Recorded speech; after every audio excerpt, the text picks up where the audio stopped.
Dapat cetek telepon masuk. Iya. Orang yang Yahudi pernah belajar sama orang Indonesia.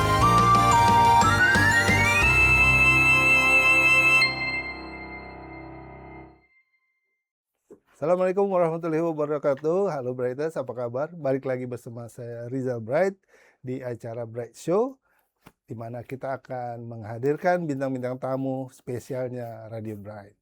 Nah, hari ini nih, kita akan berbicara banyak di dunia media bersama sahabat saya. Tapi beliau bukan hanya beraktivitas di dunia media, beliau juga mungkin sudah dikenal sama Brighters. Kalau Brighters suka hobi bola pastinya ya, atau olahraga, karena beliau adalah salah satu pengamat sepak bola di lokal, nasional maupun internasional. Bahkan sering kali tampil menjadi komentator di beberapa bidang, di berbagai pertandingan-pertandingan nasional maupun internasional. Siapa lagi kalau bukan tamu saya ini? Orang yang pasti kalian kenal adalah Ketua PWI Jakarta, Bapak Kesit Handoyo. Selamat datang Pak Kesit. Terima kasih. Jangan Pak, ketuaan ntar gue. Padahal kita seumur. Bung Kesit. Iya, terima Siap. kasih Bung Bung Kesit Rizal. Handoyo. Ini kalau udah begitu ada Bung Kesit, wah udah langsung komentatornya. Baik misalnya pertandingan antar Persija Dan Persib Bandung.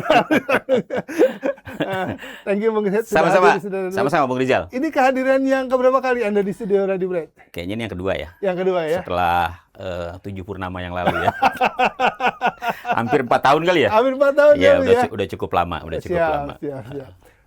Brighters, just info aja ya, sebelum Bung Kesit hadir di hari ini, beliau pernah hadir sekitar 3-4 tahun yang lalu di Radio Bright, tapi studionya beda ya, Bung Beda. Kesit ya. Tempatnya sama, cuman lantainya aja yang beda. Lantainya beda ya, dulu kita ada di bawah Masih ya. di lantai dasar. Siap, dan Bung Kesit pada saat itu sebagai sekretaris PWI PWI, Jaya. iya, sekretaris. Nah sekarang udah Naik menjadi kelas. ketua PWI Jaya. Gitu Bang Kesit ya. Iya, betul. Bung Kesit, Iya. saya pengen tahu lebih banyak tentang Bung Kesit nih. Aktif di komentator. Kemudian sekarang jadi ketua PWI Jaya. Itu gimana perjalanannya tuh? Bisa ada di situ. Satu lagi nih, Brighters, mumpung saya inget nih. Dan ini bocoran ya. Dan buat Anda, siapapun yang punya produk, beliau siap lo di endorse. Amin. Iya, karena Siap. udah banyak nih produk-produk yang mengendorse beliau. Benar ya Bung Kesit ya? Tuh ada Ada 3 hal. beberapa, tuh. ada beberapa. Ada beberapa. Ada 3 hal ya. Perjalanan ketua PWI, kemudian menjadi komentator sepak bola, dan sekarang yang lagi tren adalah endorsement. Silakan Bung Kesit. Iya, terima kasih Bung Rizal. Pertama-tama terima kasih udah disuruh mampir lagi gitu ya. Setelah 7 purnama tidak pernah jumpa, sekarang ketemu lagi ya. Siap, iya. Long time no see katanya Iya, gitu. tapi gantengnya tetap. Jadi kalau dulu saya hadir ke sini masih sebagai sekretaris, Sekretaris, ya, PWI iya. DKI Jakarta. Hmm. Tapi sejak 2024 memang saya sudah menjadi ketua PWI Alhamdulillah. sampai tahun 2029 nanti Oh, gitu ya. siap. Periode 2024-2029 ya. 2024 sampai 2029. Kalau kegiatan cuap-cuap masih, ya saya reguler masih siaran di MNC Channel. Iya. Ya, ngamen-ngamen lah di beberapa stasiun televisi sebagai pengamat gitu kan. Kemudian reguler juga siaran Liga Italia di Antv. Ya, jadi oke. masih lah kalau bola kayaknya nggak lepas dari Siap. kehidupan saya sehari-hari karena memang bidang saya di situ. Iya. Nah, kalau sebagai ketua PWI ya sudah pasti saya mengurusi organisasi profesi wartawan ya di DKI Jakarta, Persatuan Wartawan Indonesia DKI Jakarta, yang anggotanya ya sekarang ini adalah sekitar 2.000-an lebih lah ya untuk anggota PWI. Hanya di Jakarta ya? Jakarta aja. Kalau Oke. PWI secara keseluruhan lebih dari 20.000. Oh, oke. Kalau seluruh Indonesia. Tapi Siap, kalau Jakarta aja sekitar 2.000. Ada anggota muda, ada anggota biasa. Ya. Ya, dinamika pekerjaan, ya dinamika profesi, apalagi sekarang media sedang apa ya, bertransisi ya? Sedang tidak baik-baik saja Oh, sebenarnya. oke. Kalau kita bicara media pers, Oke. ya saat ini memang kondisinya sedang tidak baik-baik saja. Kenapa dikatakan sedang tidak baik-baik saja? Karena sekarang ini eranya adalah era digital, Oh, oke. di mana terjadi yang namanya disrupsi media, Bung Hmm. Rijal.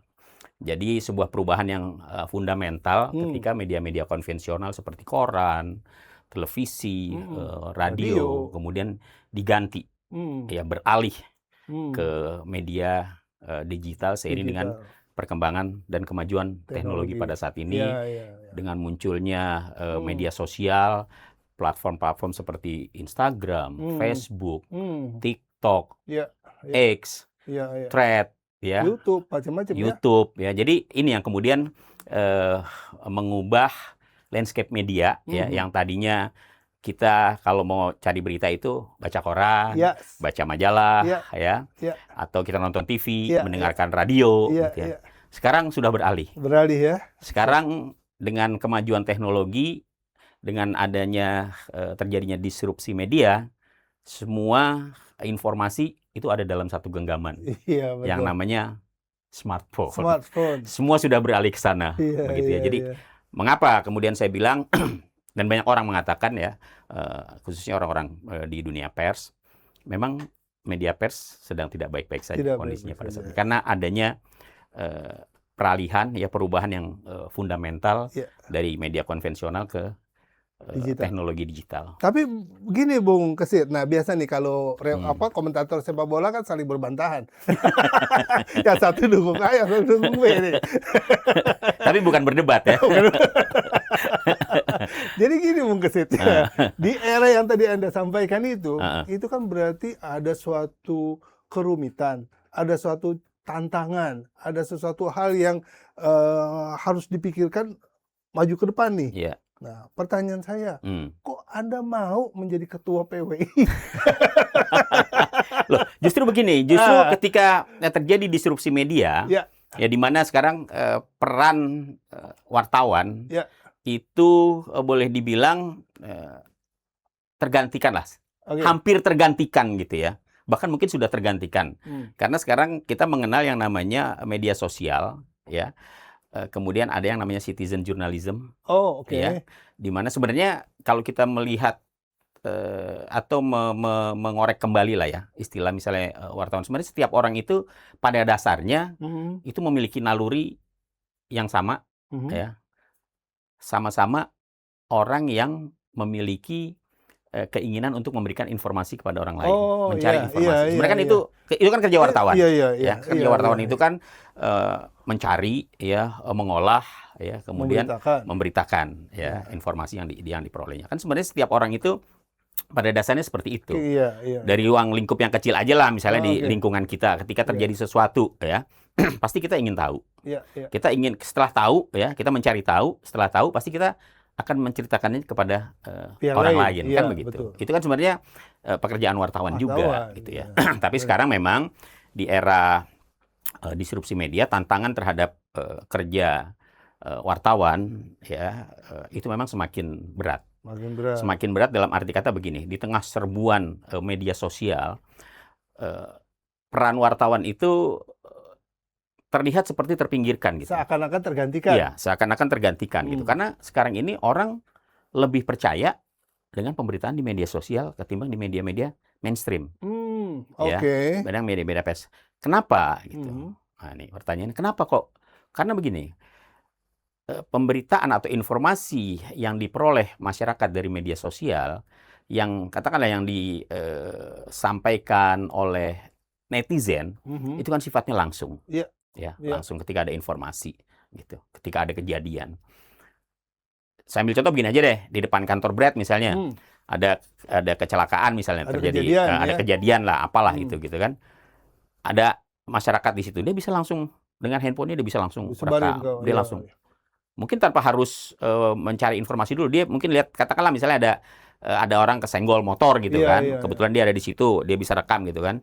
Dia mungkin bilang di jalan apa nih namanya misalnya? Di jalan kesehatan. Nah, jalan kesehatan, ada seorang wanita tersenggol sepeda motor, ya kan? Udah sampai iya. di situ aja. Iya, Tapi kalau pers nggak bisa begitu. Hmm. Pers tuh harus detail. Ketika dia Hmm. mendapatkan informasi itu, dia harus tahu itu siapa yang ketabrak, Hmm. siapa yang kesenggol, korbannya siapa, yang menyenggol siapa, ya kan? Penyebabnya Kejadiannya apa? di mana, Iya. kapan, jam berapa, Hmm. istilahnya apa, siapa, di mana, mengapa, bagaimananya itu harus jelas gitu. Nah itu kan butuh waktu. Iya, iya, Ya iya. ketika pers sedang berproses itu, Muncul media sosial. netizen lebih dulu gitu loh. Ya ini yang Iya, ini iya. viral, Iya, yang ini iya. baru muncul Iya, gitu. iya, Mungkin dapatnya sama. iya, seakan-akan terlambat. Iya, tapi pada saat di-up Iya, iya. mungkin waktunya berbeda. Iya, iya, Ya, iya. jadi ini yang kemudian orang lebih saat ini ya, masyarakat lebih cenderung mempercayai media sosial ketimbang Dan itu yang media akhirnya pers. men-challenge Anda untuk memperbaiki sistem atau bagaimana Iya, sehingga jadi Anda maju sebagai iya, ketua jadi PW ini. jadi Ya. tantangannya kan begini ya, ketika terjadi perubahan yang begitu ekstrim lah ya, Iya.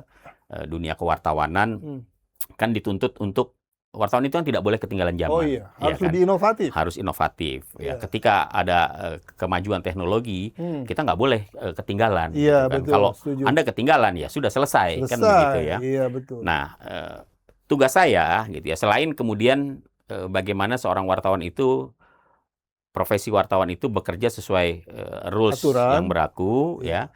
Tentunya juga bagaimana kemudian teman-teman wartawan ini khususnya anggota PWI mengupgrade kapabilitasnya, mengupgrade dia punya kemampuannya. Nggak boleh dia berdiam diri Iya, begitu. iya. Ketika ada kemajuan teknologi sekarang ada AI. Sekarang orang bikin berita lebih mudah. Iya. Ada ChatGPT. Yes. Iya kan? Iya. Tapi apa bedanya?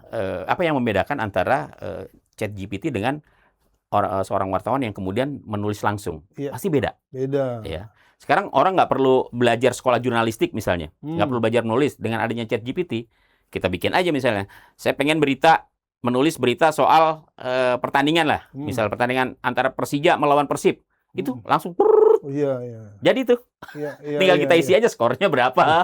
Iya kan? Iya. Tapi kalau wartawan kan nggak begitu. Iya, sense of ininya Iya, beda. kelebihannya yang tidak dimiliki oleh teknologi yang namanya ChatGPT atau AI, wartawan itu menulis dengan rasa. Ya, ketika misalnya kita melihat sebuah pertandingan lah, saya ambil contoh berita olahraga aja lah ya, karena saya memang fokus di sepak bola.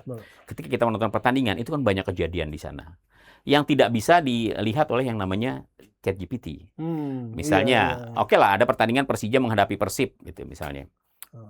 Pada saat itu Persib menang hanya 1-0, tapi dramatis. Iya, Nah, yang dramatisnya ini kan nggak terekspos. Nah, ini kan kita yang menyaksikan yang betul, itu lebih ke feel ya. Iya. Jadi itu tantangan-tantangan seperti itu ya. Selain juga ada AI.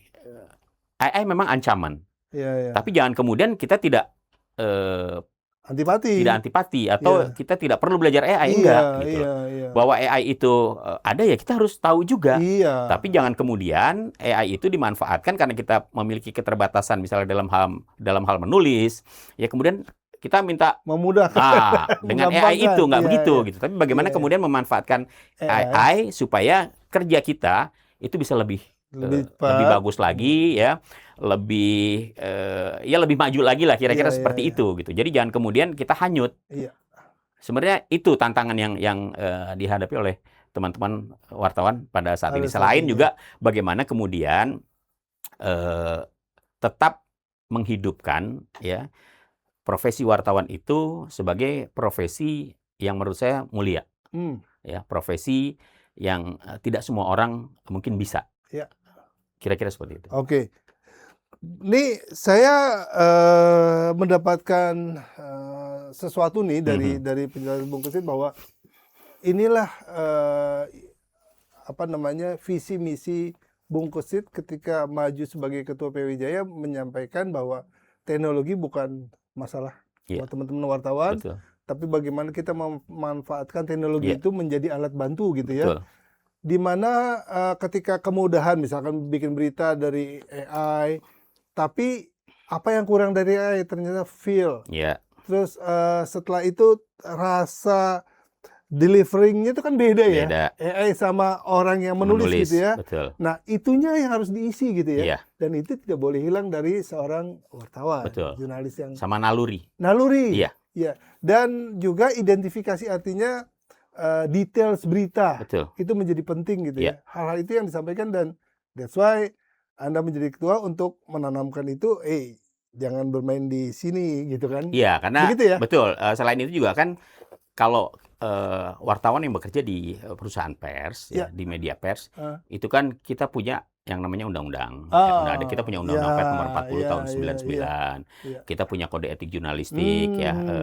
Bukan batasan sih, tapi kode etik jurnalistik adalah panduan ya pada saat kita menjalankan tugas jurnalistik. Yes. Apa sih yang boleh? Yes. Apa sih yang tidak boleh, begitu kan? Batasannya sampai di mana? Itu yang harus kita pegang. Misalnya kita ingin melakukan sebuah peliputan, gitu, entah itu peliputan kasus-kasus bencana alam, bukan kasus, misalnya peristiwa bencana alam, atau kasus kriminalitas, terorisme, dan hal-hal lain yang sifatnya mungkin sensitif, misalnya peliputan tentang kasus pelecehan seksual yang melibatkan anak di bawah umur, misalnya seperti itu.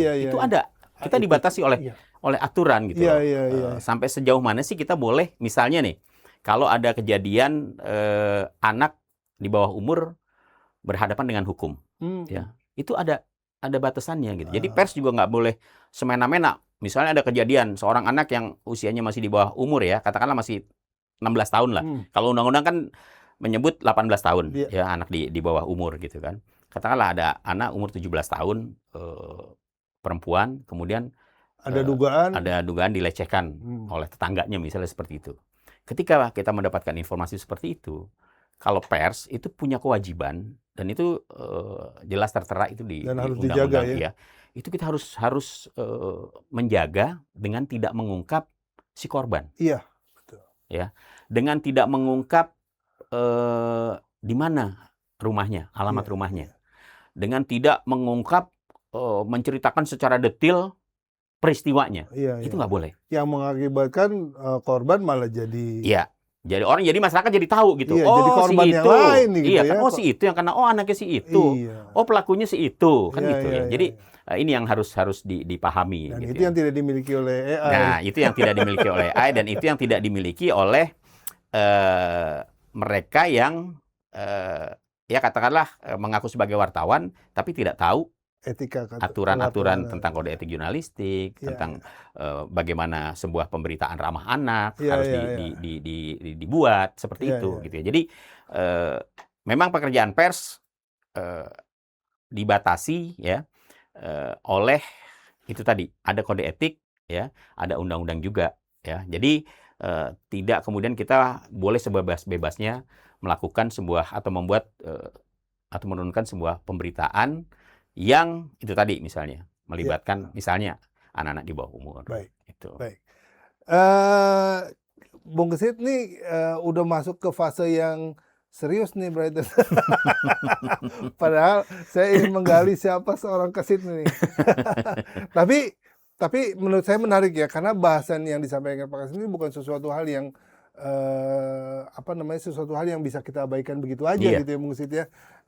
Tapi Bung Kesit, sebelum masuk ke sesi yang lebih serius nih tentang dunia media PWI khususnya, tugas dan tanggung jawab PWI, serta bagaimana sikap media konvensional, media digital sekarang, saya pengen dapat ini dulu dong, gambaran seorang Kesit itu gimana caranya Anda bisa menjadi seorang komentator yang handal.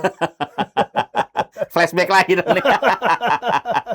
Jadi gini lah, kalau untuk profesi komentator, kalau dunia sepak bola kan memang sudah dari kecil saya sudah menekuni sepak bola.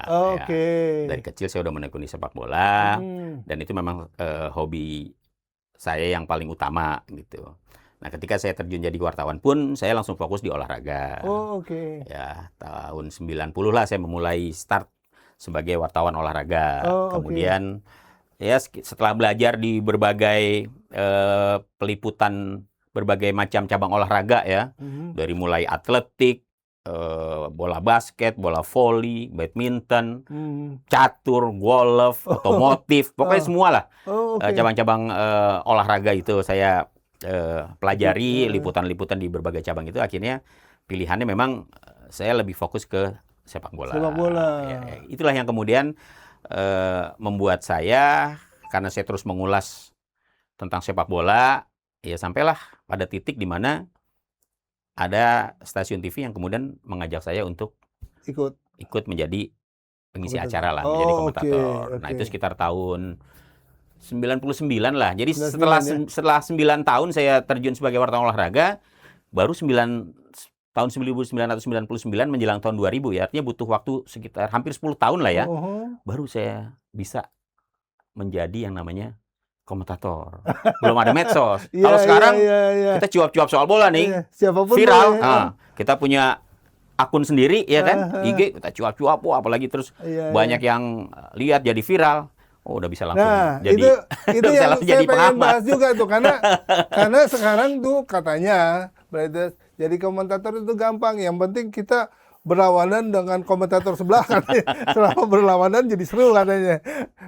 Untuk sesi berikutnya kita break dulu berarti, karena kita masuk ke fase yang serius, masalah beliau kan ketua PWI nih. Saya mau gali nih PWI, tugas dan fungsinya apa, serta bagaimana PWI menyikapi dunia konvensional ke digital sekarang. Berarti setelah yang satu ini. Ini merupakan kesempatan langka, tapi karena memang tidak terbiasa, jadi setiap kali mengikuti latihan menembak tetap aja gugup gitu ya, tetap aja susah untuk bisa berkonsentrasi. Tapi yang jelas pengalaman ini pengalaman yang sangat berharga.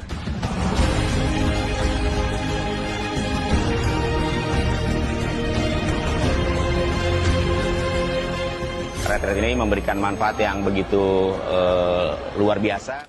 Oke, balik lagi bersama saya Rizal Bright. Brighters masih bersama Bung Kesit, yang tadi cerita pengalaman beliau tentang dunia komentator sepak bola dan kenapa dia jadi ketua PWI. Sekarang kita coba gali nih, Brighters.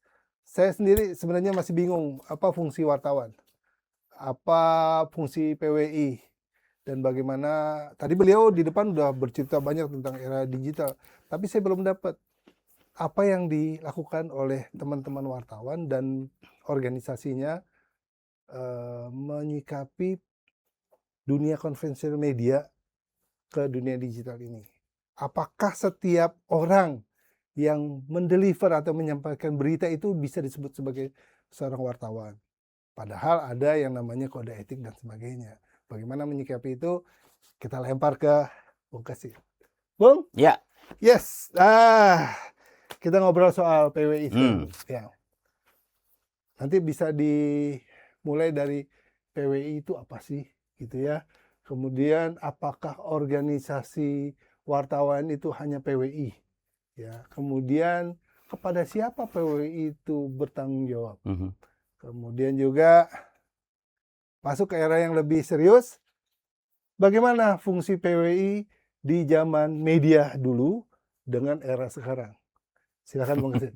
Ya, jadi gini Bung Rizal, PWI itu singkatan dari Persatuan Wartawan Indonesia. Ya. Okay.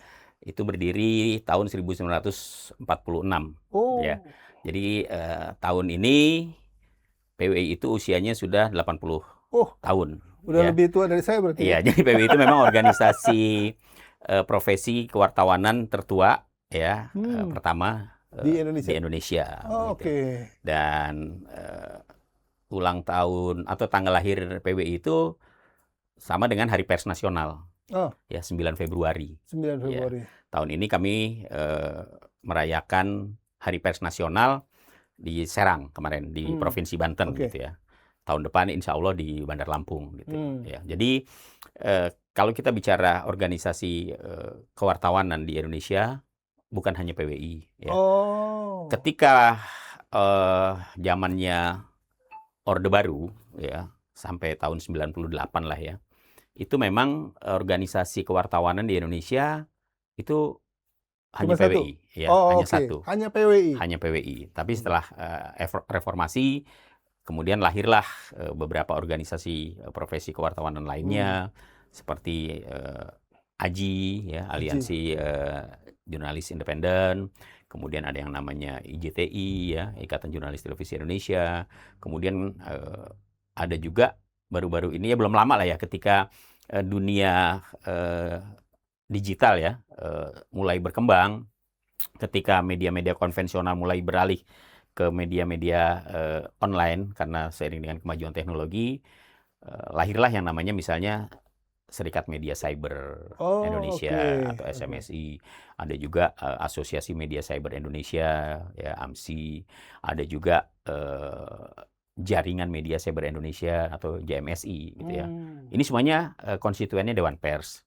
Selain mereka ada juga Serikat Penerbit Surat Kabar, ada PRSSNI, Perusahaan Radio Swasta Nasional Indonesia, kemudian ada juga Asosiasi Televisi Swasta Indonesia, ada juga Asosiasi Televisi Lokal Indonesia. Ya, jadi ini yang merupakan konstituen dari Dewan Pers. Ya. Jadi konstituen-konstituen inilah yang kemudian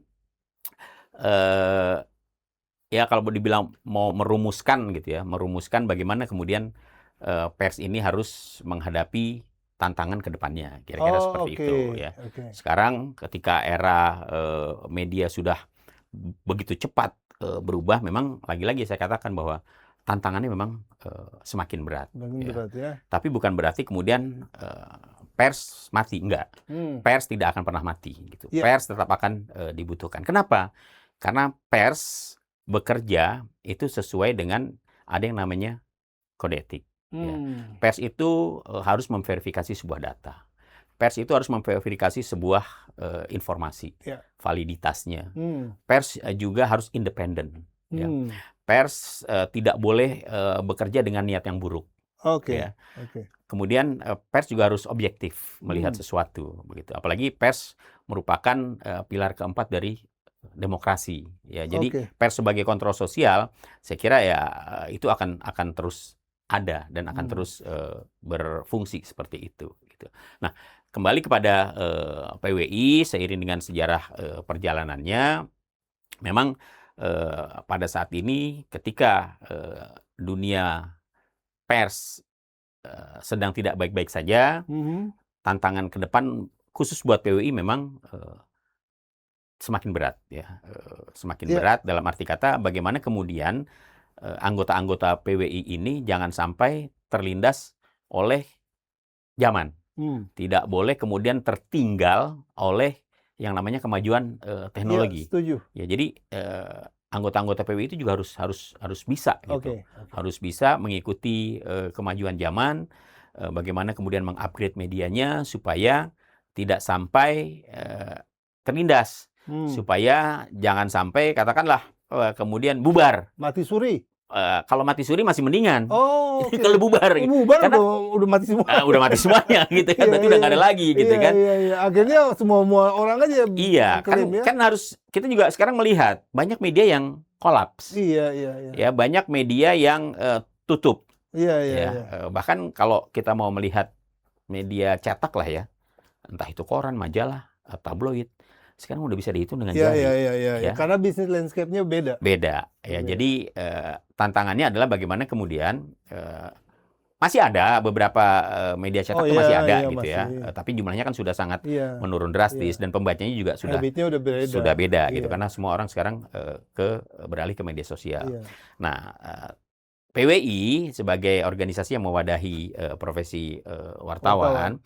Ya, salah satu tugasnya adalah itu tadi, bagaimana meningkatkan kemampuan anggotanya untuk tidak tertinggal oleh yang namanya kemajuan teknologi, khususnya di dunia media massa. Seperti itu. Itulah yang terus kita lakukan, terus melakukan literasi, terus mengingatkan, merefresh, ini ada kode etik loh, gitu. Ini ada undang-undang ini loh, yang harus Anda jaga, harus Anda taati, begitu. Jadi Anda tidak boleh semena-mena, Anda tidak boleh sembrono pada saat menjalankan tugas atau menjalankan profesinya sebagai seorang jurnalis. Nah, Bung Gitu. Gesit, saya potong sebentar nih.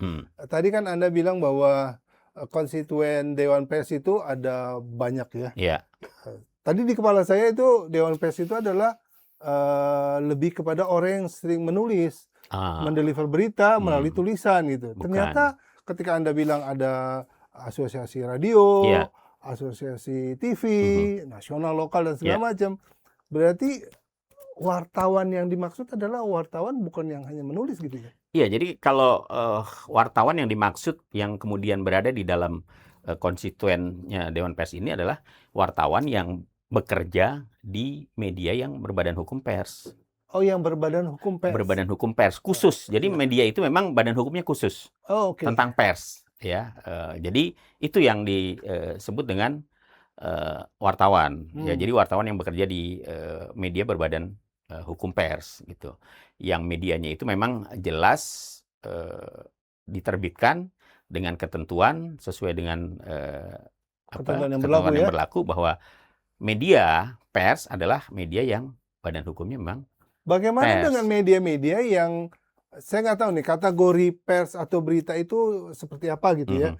Misalkan bagaimana dengan berita media yang segmennya adalah entertainment, ya?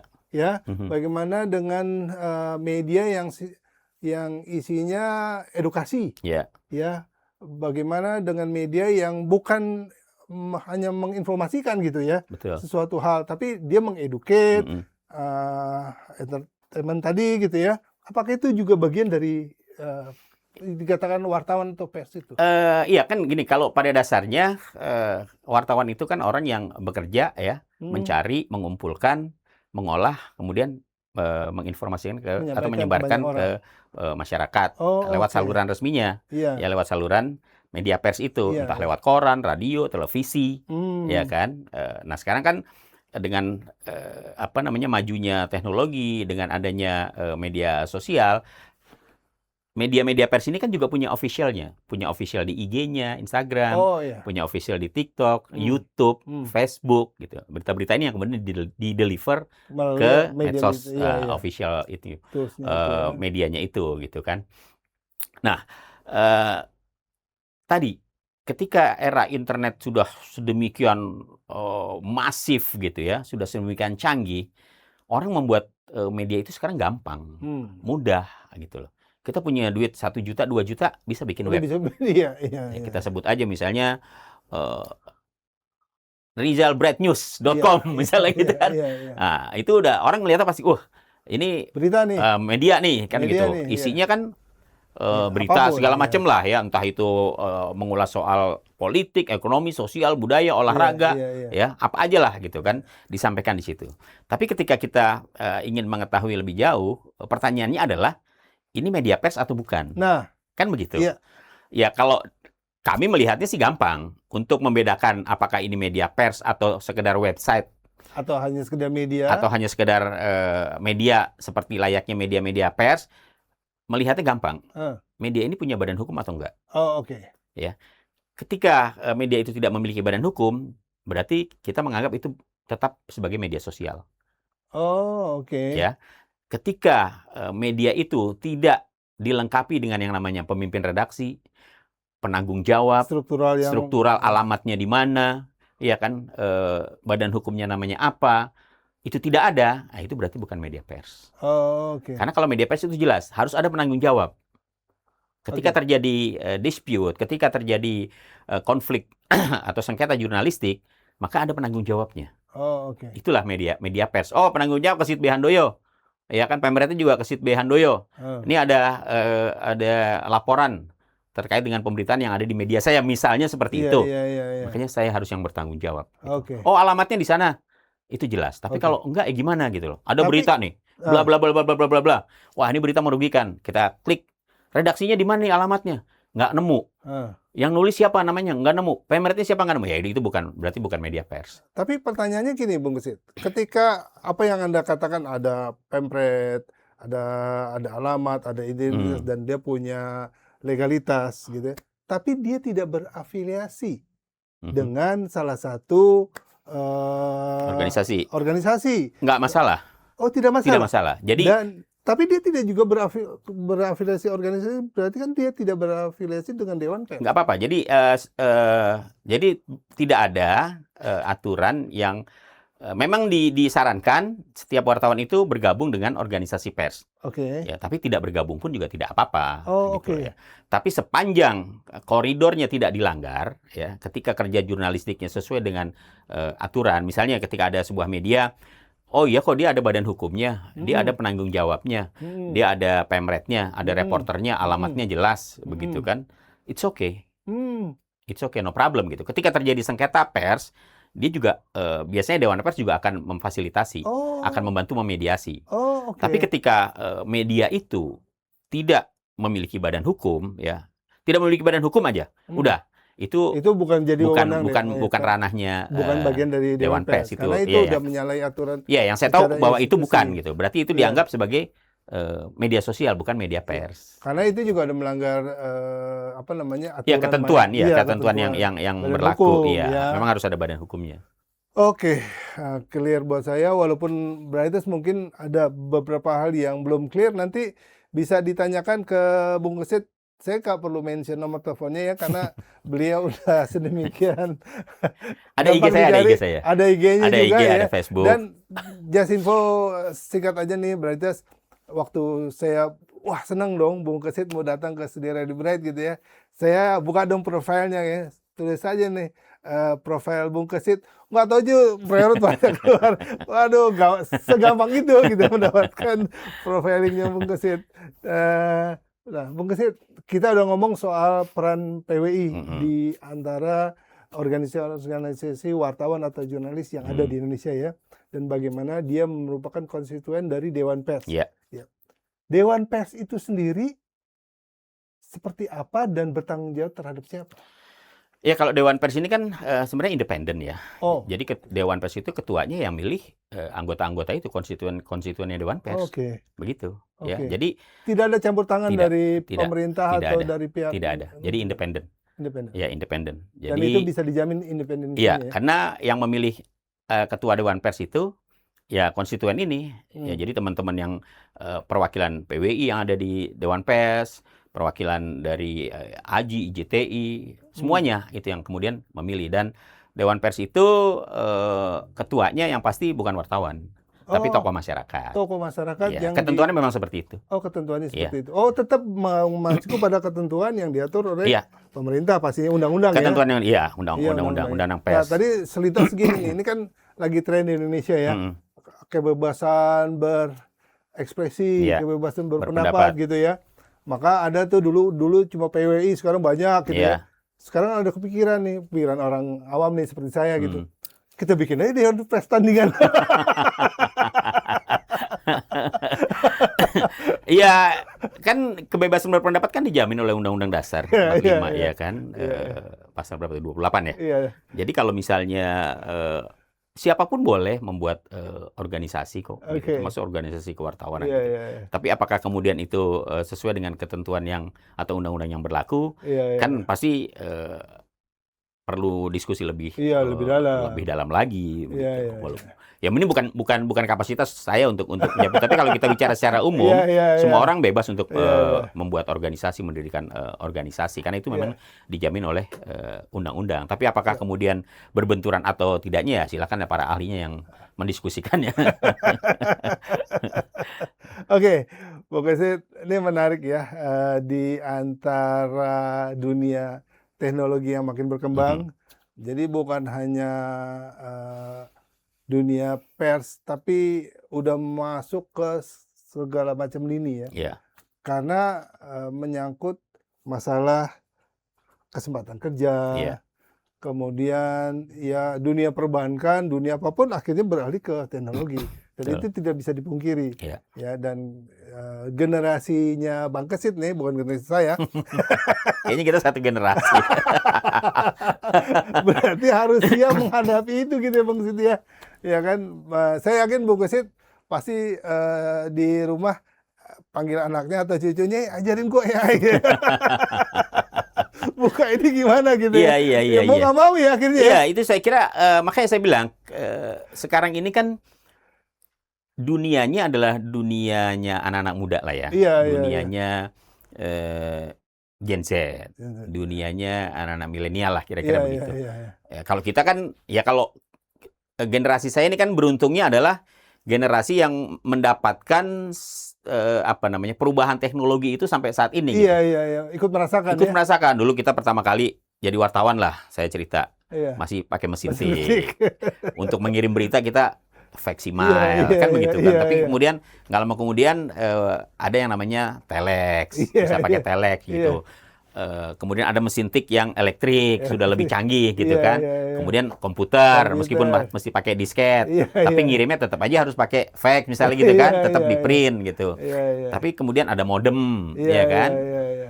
Itu kan kita ikutin terus. Iya, perkembangan teknologi. Iya, perkembangan teknologi itu sampai akhirnya kita mendapatkan atau bertemu dengan zaman yang sekarang, di mana teknologinya sudah sedemikian rupa, sedemikian canggih, tapi kita bisa ngikutin terus, begitu kan. Sekarang ngirim berita udah bisa lewat handphone kok. Bahkan kita bisa juga langsung editing di situ, ya kan. Kita bisa, kalau kita punya kapasitas sebagai seorang redaktur misalnya, yang punya wewenang untuk mengupload berita, begitu ya. Itu kan ketika kita mendapatkan, saya lah misalnya mendapatkan berita dari reporter saya di lapangan gitu. Kan saya udah bisa langsung, misalnya saya lagi di sini nih gitu kan, setelah break misalnya, saya edit dulu deh berita anak buah saya dari lapangan.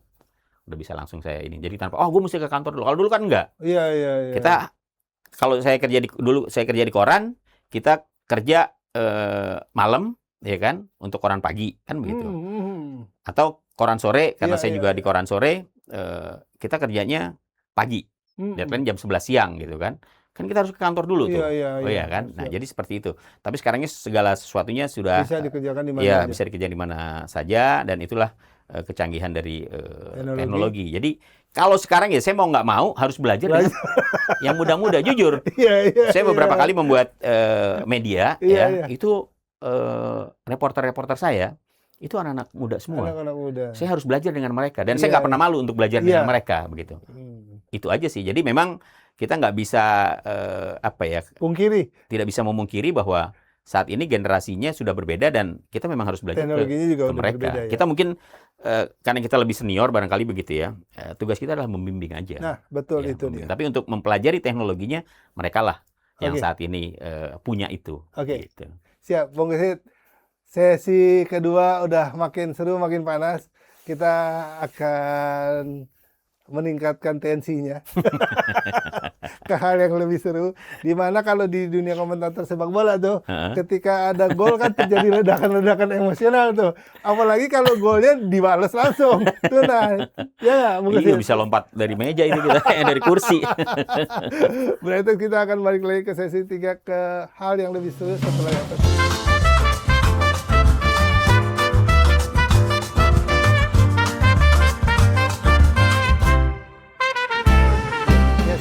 Balik lagi bersama saya Rizal Bright, masih di tamu spesial saya Bung Kesit Handoyo. Kita udah masuk ke sesi ketiga. Saya berharap sih akan ada pertanyaan yang bisa mewakili teman-teman semua nih ya, yang di luar sana yang lagi bikin channel-channel khusus gitu ya, di Facebook, di Instagram, di TikTok, di mana-mana lah sosial media gitu ya. Apakah kalian bisa menjadi bagian dari organisasinya yang sekarang dikelola Bung Kesit atau organisasi yang lain, atau bagaimana cara Anda bisa bergabung, ataukah memang Anda layak disebut sebagai seorang wartawan yang memiliki legitimasi persyaratan kode etik yang dimaksud. Bung Kesit, kita ketahui nih ya kan, akibat dunia digital yang Bung Kesit sampaikan nih, akhirnya banyak nih orang bikin yang apakah mereka menjadi seorang influencer, KOL, atau wadah-wadah podcast, wadah-wadah di TikTok gitu ya, yang tadi saya bilang mereka menyampaikan sesuatu gitu ya. Nah, tapi apakah mereka sudah patut atau layak disebut sebagai suatu wadah yang bisa mewakili identitas kewartawanan? Atau juga apakah mereka wajib mengikuti kode etik yang dimaksud? Karena kan kita nggak boleh dong sembarangan bikin berita tanpa ada tanggung jawab gitu ya. Apalagi ada dunia AI di mana seorang bisa memanipulasi atau mengkamuflase, ya kan, seakan-akan orang itu yang berbicara padahal bukan. Ya, nah bagaimana organisasi atau Dewan Pers menyikapi itu? Ini bukan wewenangnya Pak Kesit nih sebagai orang Dewan Pers, tapi sebagai seorang wartawan senior. Silakan Mas. Jadi gini, sekarang ini dengan banyaknya media ya yang bertebaran ya, karena ada kemajuan teknologi dan juga internet semakin mudah begitu kan. Memang saya melihat begini, ada fenomena yang sangat menarik ya di tengah perkembangan digital ini, di mana ketika seseorang membuat web berita ya, media gitu kan, dengan mudahnya kemudian menstempel dirinya, mencap dirinya sebagai seorang wartawan. Ya, wartawan itu kan pada dasarnya adalah orang yang bekerja di media massa, ya, yang bertugas itu tadi di awal juga kita jelaskan, wartawan itu bertugas mencari, ya, mengumpulkan, mengolah dan menyebarkan informasi, berita begitu. Di mana berita itu disebarkan? Ya tentunya kalau buat kita, buat orang pers, ya karya itu dimuat di media pers, ya, media pers yang menjalankan, yang wartawannya menjalankan tugas jurnalistik begitu. Nah kalau untuk bisa dikatakan bahwa wartawan yang bagaimana sih kan begitu kan, yang bisa diakui gitu ya, ya wartawan yang bekerja di media pers, wartawan yang tahu tentang undang-undang pers, ya, wartawan yang tahu tentang kode etik jurnalistik, ya, karena itu memang bekal bagi wartawan. Ini menarik nih. Saya agak potong sebentar ya, Bung Kesit. Kalau hanya sekedar mengetahui kan dia membaca udah tahu. Cuma apakah bagaimana seseorang itu memiliki legitimasi memanfaatkan atau menggunakan aturan itu gitu? Iya, jadi memang kan nggak semua orang kemudian bisa menggunakan kode etik jurnalistik itu, gitu, iya, menjalankan betul. kode etik jurnalistik itu, gitu. Jadi kalau wartawan yang tahu, paham, ya, dengan kode etik jurnalistik, maka ketika dia menjalankan tugas jurnalistiknya, dia tahu batasan. Ya. Dia tahu hak dan kewajiban. Dia tahu hak dan kewajibannya. Dia tahu kapan sebuah pembicaraan atau informasi yang sifatnya off the record harus disimpan, ya. On the record bisa dibuka, begitu. Ketika narasumber tidak mau diwawancarai, kita juga tidak boleh memaksa. Pokoknya intinya kita tidak boleh memiliki niat buruk, ya. Ketika kita akan menjalankan tugas jurnalistik, kita ingin mewawancara seseorang, begitu ya. Jadi itu yang harus dipahami, itu masih artinya masih apa ya, itu dasar banget lah, ya. Jadi kalau dia dalam situasi seperti itu aja dia tidak paham, ya bagaimana mau disebut sebagai seorang wartawan yang paham akan kode etik, ya. Jadi dari situ saja kita sudah bisa memberikan, apalagi yang maksa-maksa, gitu kan, maksa-maksa, kemudian ya maaf kata gitu, ujung-ujungnya misalnya meminta uang, iya, ada ya. itu banyak. Banyak pemberitaan juga yang tersebar gitu, oknum wartawan memeras, ditangkap. Ya, kalau saya melihat bisa dipastikan itu sih bukan wartawan itu, gitu ya. Kalau wartawan ya nggak boleh lah memeras, bagaimana begitu kan? Kok memeras gitu, di kode etik jelas sekali gitu, nggak boleh gitu. Kalau misalnya dia sampai memeras, ya berarti itu bukan wartawan. Dan gitu aja.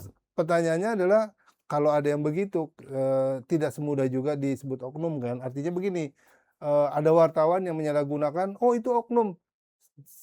Terus kalau dia oknum, wartawan nggak boleh dipersalahkan. Nggak, jadi tidak ada yang kebal hukum lah ya menurut saya. Artinya begini, wartawan juga sama gitu loh dengan masyarakat pada umumnya. Hak dan kewajibannya tadi. Iya, gitu kan. Ketika dia melanggar aturan, ya dia wajar kalau misalnya kemudian berhadapan dengan hukum begitu ya. Iya. Apalagi kalau misalnya ada wartawan yang memeras, itu udah jelas dari kode etik aja Melanggar. sudah melanggar begitu, dan juga kan Betul. merupakan perbuatan pidana begitu Iya. yang bisa diproses hukum gitu. Tapi ketika ada seorang yang mengaku-ngaku wartawan kemudian memeras begitu kan, setelah dicek juga medianya ternyata bukan media yang sesuai dengan ketentuan, ya berarti kan hanya orang cari-cari aja begitu, Dan dengan memanfaatkan jaket wartawan gitu. Dan tidak ada kewajiban buat organisasi atau Dewan Pers melakukan perlindungan ya? Tidak ada, tidak Karena ada. itu Ya kalau bukan kalau bagian kalau dari- PWI gini, selama dia kalau ada wartawan yang katakanlah ada oknum yang melakukan tindakan-tindakan yang tidak betul gitu ya, merugikan orang lain, ya oke lah dia wartawan. Tapi sepanjang dia bukan anggota PWI, kami tidak bisa menindak. Oke, kalau dia anggota PWI Pasti ditindak. pasti ditindak. Pasti ditindak. Dan saya sendiri di DKI Jakarta gitu sudah ada beberapa anggota yang melanggar aturan, melanggar kode etik, kita pecat. Iya, kita cabut kartu keanggotaannya ya. Dari mulai peringatan ya, peringatan pertama, peringatan kedua sampai pencabutan keanggotaan gitu. Apalagi sekarang dilengkapi lagi dengan yang namanya sertifikasi kompetensi. Jadi sekarang saya tambahin juga nih. Untuk bisa menjadi anggota PWI, kalau dia tidak kompeten sebagai atau dia tidak lulus mengikuti ujian kompetensi wartawan, dia tidak akan bisa menjadi anggota PWI. Oh, oke. Gitu. Walaupun secara kebebasan pers, dia bisa aja masuk ke organisasi Oh, yang bisa, lain. boleh. Bahkan organisasi independen tanpa organisasi, misalkan silakan aja. sah-sah aja gitu ya. Tapi aja, buat gitu. PWI ada aturan main yang harus dilalui. Betul. Gitu Kalau ya. dia tidak lulus kompeten, tidak lulus kompetensi, dia tidak akan diterima untuk jadi anggota PWI. Oke. Ada satu yang masih nyangkut nih dan saya merasa belum terjawab, dengan bertebarannya banyak yang membuat yang tadi ya, entah website, entah channel-channel itu gitu ya. Bagaimana caranya mereka mau atau diizinkan masuk ke PWI deh gitu ya. Tadi Pak Kesit sudah menyatakan bahwa ada persyaratan legal, ada persyaratan struktural yang harus dibuat gitu ya. Dan terakhir ada uji kompetensi yang harus dilalui gitu ya. Jadi kalau persyaratan itu semua bisa diterima di PWI. Iya, jadi memang sejak tahun 2026 ini saya membuat aturan baru ya di PWI DKI Jakarta. Kalau sebelumnya untuk menjadi anggota PWI itu cukup mengikuti yang namanya orientasi kewartawanan dan keorganisasian yang disingkat OKK. Pribadi? Iya, jadi atau secara lembaga? Enggak. Maksud saya misalkan perorangan. Saya gitu, Rizal boleh ikut itu boleh. gitu ya. Tapi kan ada persyaratan. Untuk bisa menjadi anggota PWI ya, pertama medianya harus ada badan hukum. Itu udah pasti itu. Iya. Untuk memastikan bahwa media ini media pers. Iya, si orang itu ada di media gitu A misalnya gitu kan. Kita cek. Mana? Untuk ngecek itu kan kita butuh akte. Iya. Mana kopi akte? Akte pendirian perusahaan. Kita lihat. Oh, di pasal 3-nya betul. Sesuai dengan ketentuan. Bahwa ini memang perusahaan pers. Kita cek webnya. Ada alamatnya, ada penanggung jawabnya, ada pemretnya. Oke, itu bisa. Nah, tapi mulai tahun 2026, kita harus kompeten dulu. Baru bisa masuk. Iya, jadi harus ikut uji kompetensi. Kalau dia sudah lulus uji kompetensi, dia ikut PWI, kita istilahnya begini loh. Ketika orang akan mengikuti uji kompetensi kewartawanan, itu persyaratannya jauh lebih berat dibandingkan dengan menjadi anggota PWI.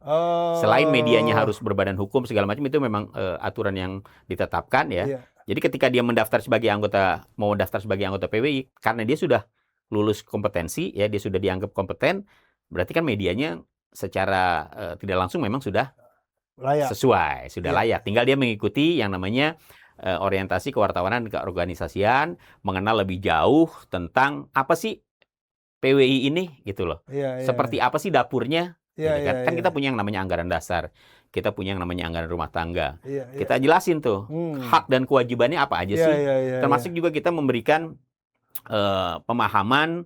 Mungkin ada juga yang belum paham mengenai undang-undang pers, hukum pers. Mungkin ada juga yang belum tahu bagaimana sih caranya, bagaimana memahami tentang penulisan berita ramah anak. Itu kita kasih gitu loh. Oke. Ya, mungkin dia di medianya belum tentu dia dapat. Iya. Gitu. Tapi Karena belajar sendiri jangan. Iya, jadi ya kan? pada saat dia akan bergabung dengan PWI itu kita kasih. Oke. Jadi literasi itu kita kasih pemahaman tentang undang-undang pers, kita kasih pemahaman tentang penulisan ramah anak, kita ajari tentang bagaimana memahami kode etik, melaksanakan kode etik, itu semuanya kita kasih. Berarti gitu. secara nggak langsung udah kejawab pertanyaan saya selanjutnya, tapi mungkin bisa dilengkapi nih, Bung Gesit ya. Jadi untung ruginya masuk ke PWI. Tadi udah dijelasin tuh sebenarnya. Untungnya banyak. Pertama, ketika kita kan nggak tahu ya, wartawan ini kan termasuk profesi yang pekerjaannya menurut saya rawan dengan konflik. Resiko ya? Ya, resikonya gitu kan. Apalagi teman-teman yang biasa meliput kegiatan-kegiatan di lapangan ya, atau teman-teman yang biasa meliput kegiatan atau pemberitaan tentang politik begitu ya, atau biasa meliput kriminal gitu, berita-berita kriminal gitu kan. Nah, ketika masuk menjadi anggota PWI, katakanlah, ya mudah-mudahan nggak sampai terjadi lah. Di satu saat misalnya terjadi konflik, terjadi sengketa terkait dengan pemberitaan. Walaupun memang secara aturan pasti medianya yang akan bertanggung jawab. Bukan katakanlah, personalnya ya? Ya, katakanlah ada somasi gitu kan. Tapi ketika menjurus ke wartawannya, kalau dia anggota PWI maka kita punya kewajiban untuk mendampingi. Melindungi. Karena kita punya kayak lembaga bantuan hukumnya lah ya, gitu ya. Kita punya wakil ketua bidang advokasi, kita punya LBH-nya lah kira-kira seperti itu. Ketika ada anggota kita yang bermasalah dengan hukum yang terkait dengan karya jurnalistik, tapi kalau misalnya dia buat macam-macam, dia nonjok orang ya tetap aja nggak akan kita belain di luar itu ya. Sepanjang dia memang berhubungan dengan tugas jurnalistiknya, kita akan bantu, kita akan dampingi gitu. Nah, itu salah satu keuntungan yang didapat. Kemudian juga kita kan banyak agenda, banyak program literasi media, kemudian kegiatan-kegiatan lainnya yang terkait dengan misalnya penyelenggaraan yang rutin dilakukan, seperti misalnya lomba menulis ya. Kita punya yang namanya anugerah jurnalistik. Itu teman-teman bisa tuh memperlihatkan kemampuannya dalam menulis, entah itu menulis investigasi, menulis opini, menulis feature yang kemudian dilombakan. Jadi itu juga kita buat ya, kita punya program seperti itu sehingga anggota-anggota PWI itu diharapkan ayo ikut serta gitu loh. Selain menulis, pelatih untuk terus menulis, berkarya, yang penting juga adalah kita juga merefresh ya terkait dengan perkembangan terkait aturan, kemudian perkembangan tentang teknologi informasi, itu juga kita kerjasama dengan rekan-rekanan kita lah, mitra-mitra kita untuk memberikan pelatihan, misalnya seperti itu. Oke, Bung Gesit, ini mungkin ada 2 pertanyaan terakhir. Yang pertanyaan yang akan akan saya sampaikan sebenarnya ringan-ringan aja. Apa tuh? Santai-santai aja. Bisnis media masih menguntungkan. Dihitung dari konsumsi dan sebenarnya apa sih sekarang? Kalau sekarang ini bisnis media itu tadi kan saya bilang kondisinya sedang tidak baik-baik saja. Jujur aja sulit pada saat ini bisnis media itu bisnis sulit. Jadi kalau ada media yang dalam situasi sulit ini masih bertahan, itu lebih kepada idealisme. Jadi kalau pers itu memang yang lebih strong itu yang lebih kuatnya, yang di nomor satu kan memang adalah idealisme. Jadi dalam kondisi apapun, sepanjang idealisme itu tidak luntur, dia akan tetap menyampaikan eksis. berita, menyampaikan kebenaran, Betul. menyampaikan. Tapi kalau misalnya berkiblatnya hanya bisnis semata, begitu rugi ya sudah selesai. Tapi ketika kita masih ada idealisme, kita akan berupaya untuk mempertahankan media ini supaya tetap ada. Tapi anyway, cost untuk membangun bisnis media sekarang tidak seperti zaman dulu kan ya? Iya, sekarang sebenarnya kalau bicara soal cost, menurut saya jauh lebih murah. Lebih murah ya? Jauh lebih murah, begitu ya. Saya kan ngalamin nih, dari mulai bikin media koran ya, majalah, cetak ya, termasuk juga kemudian beralih ke media online gitu. Memang kalau zaman konvensional kosnya mahal. Karena harus mencetak. Iya, karena harus mencetak begitu. Kalau sekarang kan enggak, gitu kan. Kalau sekarang enggak, dan sekarang pilihannya banyak begitu. Oke lah, dari dari media online kita mungkin tidak begitu banyak memberikan revenue misalnya. Tapi kita sebenarnya bisa memanfaatkan yang namanya ada YouTube, ada Instagram yang bisa kita explore sebenarnya dari apa yang kita punya gitu. Kita bisa membuat konten-konten dengan adanya medsos. Sebenarnya diuntungkan juga gitu. Tapi kan tidak semudah membalik telapak tangan gitu kan. Oh, udah lu main di YouTube aja nih gini-gini. Belum tentu juga bisa langsung dapat follower misalnya gitu kan. Kan nggak gampang juga menjadi. Kan nggak gampang kan. Nah, itu butuh waktu juga gitu.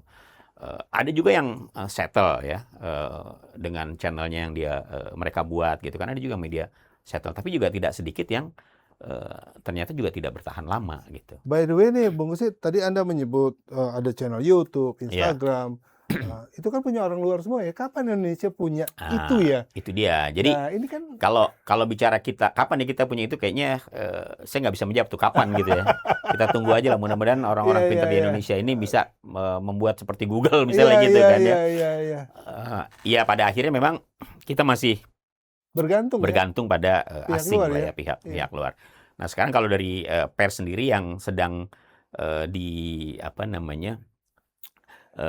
coba digalakan ya adalah bagaimana memberikan right ya terhadap karya-karya jurnalistik yang kemudian pemanfaatannya digunakan oleh pihak lain. Itu kan banyak ya. Iya. Tapi saya gini, Bung Gesit nih, saya mau challenge PWI lah dan organisasi lain di bawah naungan Dewan Pers lah. Kapan memiliki wadah seperti itu, channel-channel seperti itu, untuk kepentingan penyebaran dunia berita di Indonesia, yang syukur-syukur nanti dimanfaatkan juga oleh dunia. Kan kita ngomong masalah untung rugi, masalah kerahasiaan negara, data dan segala macam gitu kan ya. Saya menarik nih, kemarin di-share sama teman, buka deh AI ini gitu ya. Lu gali, ada yang dari Google, ada yang Microsoft, ada yang dari macam-macam kan ya. Begitu saya buka, mereka kan berbasis kepada data yang lagi menyebar di itu gitu ya. Nah, bagaimana kita bisa memanfaatkan itu tuh gitu. Nggak tahu apakah ini tugasnya Dewan Pers atau tugasnya pemerintah atau siapa gitu. Iya. Atau konglomerat kali ya. Saya kira ini menjadi tugas pemerintah lah ya. Tugas pemerintah gitu untuk bagaimana kemudian melindungi ya dunia dunia informasi di negara kita gitu ya. Data-data di negara kita yang terkait dengan data gitu. Tapi ya saya kira nggak akan mudah, nggak gampang begitu ya untuk. Karena ini termasuk penguasaan teknologi juga. Betul, ya? Ini kan terkait dengan penguasaan teknologi ya, di mana ya kecanggihan memang punyanya teman-teman di sana ya, di luar gitu ya, punyanya orang luar begitu kan. Kita ini kan hanya user gitu ya, hanya pengguna aja, tapi kita tidak bisa menciptakannya. Mudah-mudahan aja ke depan entah kapan gitu kita bisa menciptakan itu. Gitu. Tapi ya sambil menunggu itu, saya kira yang paling penting adalah bagaimana kemudian kita bisa memanfaatkan. Iya, kita bisa memanfaatkan teknologi itu, tapi jangan kemudian kita juga merasa terus dimanjakan oleh itu, begitu ya. Kalau buat pers sendiri, yang paling penting sebenarnya adalah bagaimana menghargai, ya masyarakat bisa menghargai karya jurnalistik yang dibuat oleh teman-teman media, gitu ya, untuk kemudian memiliki nilai, begitu. Nilai dalam arti kata begini, ketika seseorang jangan main asal comot dong. Iya dong. Ya. Kan nggak boleh, itu kan karya orang lain. Iya, betul. Itu juga harus dihargai. Dan itu yang saat ini juga sedang didorong. Jadi ada yang namanya publisher right gitu ya, yang dimana nanti teman-teman wartawan, teman-teman media yang karyanya digunakan oleh pihak lain itu bisa mendapatkan cuan lah begitu. Iya, mendapatkan royalti seperti itu. Jadi karya itu betul-betul dihargai. Iya. Tinggal bagaimana mendefinisikan karya itu menjadi hak seseorang. Karena kan sifatnya nih global ya. Contohnya berita tentang sepak bola, antara Persija melawan Persib gitu ya. Semua orang bisa menulis masalahnya kan ya. Ya dengan versinya masing-masing. Bahkan kata pertandingan kedua belah pihak bisa jadi pertandingan kedua kesebelasan berbeda arti itu maksud. Iya kan? Iya betul. Iya. Jadi iya sekali lagi gini Bung Rizal ya, bahwa teknologi memang sudah sedemikian canggih ya, sudah sedemikian rupa.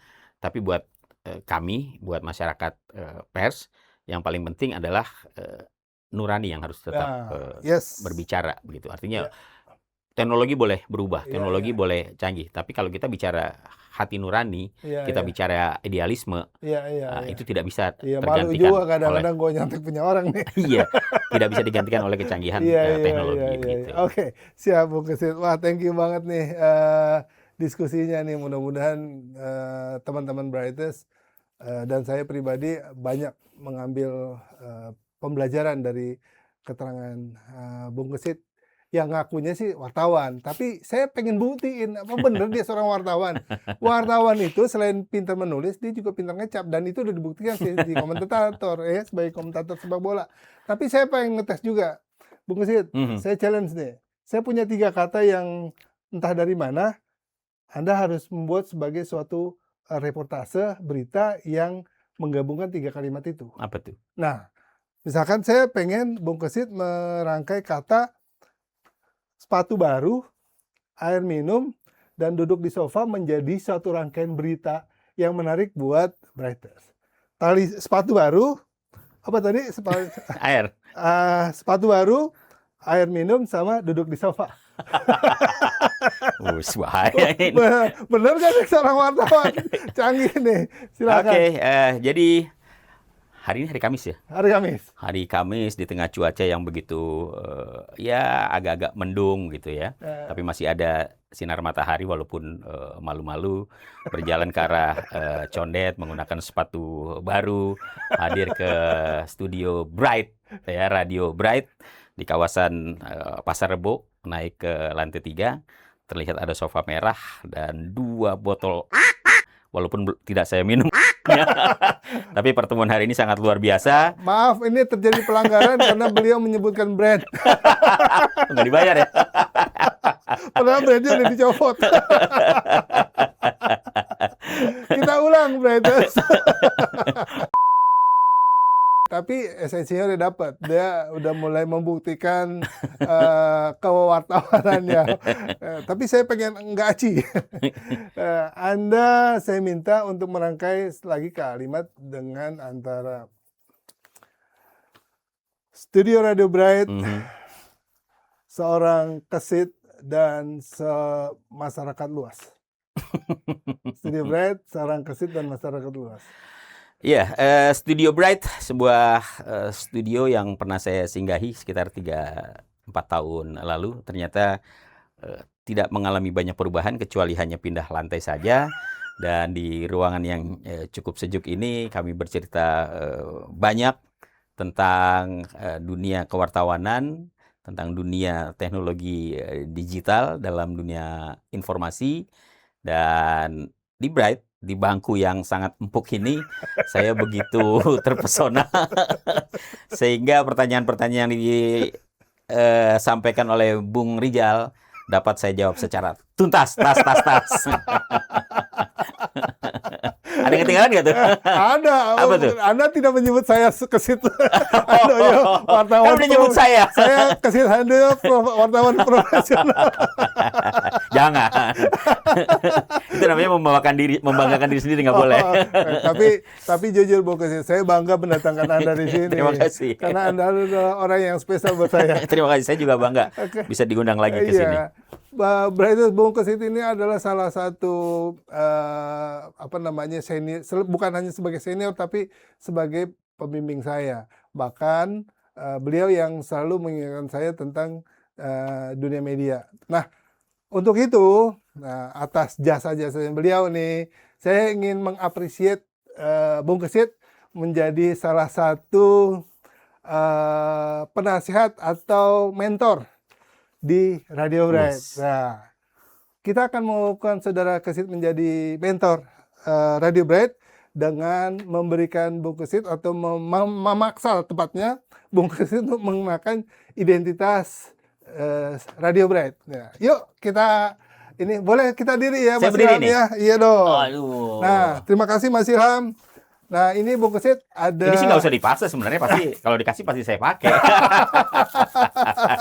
Ini ada identitas Bright Indonesia. Bahaya ini. Ini 2012 Oke, itu apa tuh? menunjukkan tahun berdirinya Bright. Bright tahun 2012. 2012 ya. Berarti sudah 14 tahun ya? Kurang lebih Iya. mau masuk 14 tahun. Oke. Kita berdiri di bulan September. Alhamdulillah. Bung Kesit, saya minta mengenakan ini. Oh, ini saya pakai nih. Oh iya dong, harus Oke, dipakai oke, dan oke. harus dikenakan sampai pulang. Siap. Silakan Bung Kesit. Oke. Mudah-mudahan pas ukurannya. Amin. Karena saya nggak tahu size-nya Bung Kesit nih. Oke, terima kasih Bung Rizal. Ini Siap. sebuah penghargaan yang luar biasa, kebanggaan bisa menjadi keluarga besar dari Bright Radio. Saya pakai ya. Siap. Yuk. Kayaknya cukup. Cocok nggak nih? Wah, kayaknya semakin ganteng nih. Brightest. Jadi yang mau endorse, silakanlah. Saya jamin. Ayo. Cukup, Bung. Coba dikancingin dua dulu, biar 2012 dan Bright-nya kelihatan.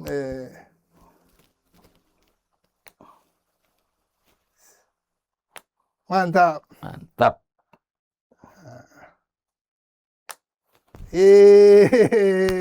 Satu lagi Bung Kesit. Udah keren belum? Udah keren banget. Sayangnya belum disetrika.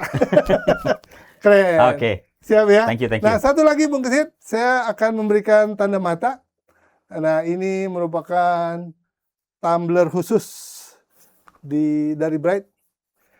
Jadi kalau ada yang bawa ini pasti pernah datang ke studio gitu ya. Bright. Yes. Tapi kalau misalnya ke bawah sama teman saya, dia belum pernah ke sini, belum tentu dong ke sini. Oke, ini terima kasih juga buat tumblernya. Terima kasih atas Sama-sama, kehadiran Bung Rizal. Bung Kesit, ya. Sukses selalu ya. buat Amin. Bright juga ya. Amin. Bahasa kita Amin. udah sama nih. Sama. Sukses selalu. Brighters, kembali bersama saya dan Bung Kesit. Pastinya kita akhiri ngobrol-ngobrol yang membahas tentang dunia PWI dan media. Semoga pembicaraan kita nih bisa ada manfaat buat kita semua. Pastinya saya pribadi banyak belajar tentang dunia media sekarang. Jadi mudah-mudahan insya Allah Radio Bright akan semakin mempelajari hal-hal yang diperlukan untuk masuk ke dunia media yang dimentori oleh abang saya ini, Bung Kesit Handoyo. Oke, Brighters, kita akan ketemu lagi di tamu-tamu Bright selanjutnya. Terima kasih atas perhatiannya. Wassalamualaikum warahmatullahi wabarakatuh.